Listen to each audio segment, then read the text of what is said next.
Right, the time's here to decide what to take with me. Now, looking at the weather in England, particularly in Scotland, I mean, it's getting like around 0 overnight there, and they've had flood warnings for the last few days, so, well, I've got to be prepared. But of course, I really want to take as little stuff as possible. So let me show you exactly what I'm going to take. The great thing about bikes is there's so little to go wrong with them. So, what I'm going to take is, these are brake and gear cables. That's a split link in case the chain goes. There's an inner tube, some tie levers, a pump, and the repair kit for the punctures. A few tools, some very important tape and wire which you can do a lot with, and a multi-use tool. They're all very handy. Finally, a couple of lights, very lightweight. So that's the hardware. What about the sleeping accommodation? First comes the tent, then comes the mattress, that one that's very clever that self-inflates, and there's a tiny little sleeping bag which I hope will be warm enough, and I think I'm definitely going to take a headlamp so I can actually read when I'm in the tent at night, otherwise I'll get very bored. So that's my living accommodation, if you like.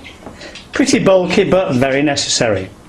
What about clothing? Right, well, the front line is what I'll be riding in. These are very important. These are your Lycra shorts. They don't crease, so you don't get any problems with your body.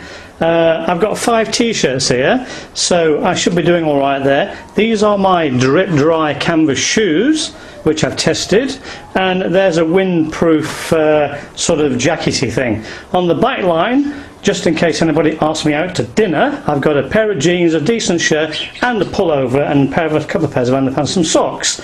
Now, the thing is, of course, the great thing, if it gets really, really cold, I can just put all this stuff on before I climb into the sleeping bag. So I don't actually think I'm going to suffer from cold whatever I come up against.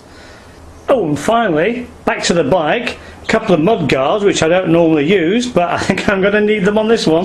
And this is a wonderful, wonderful thing which does this. The waterproof bike cape. So I'm going to wrap all these items up in plastic bags to keep them dry on the road. And I'm going to pack them into one rucksack and one pair of back wheel panniers. Well, at least I hope to.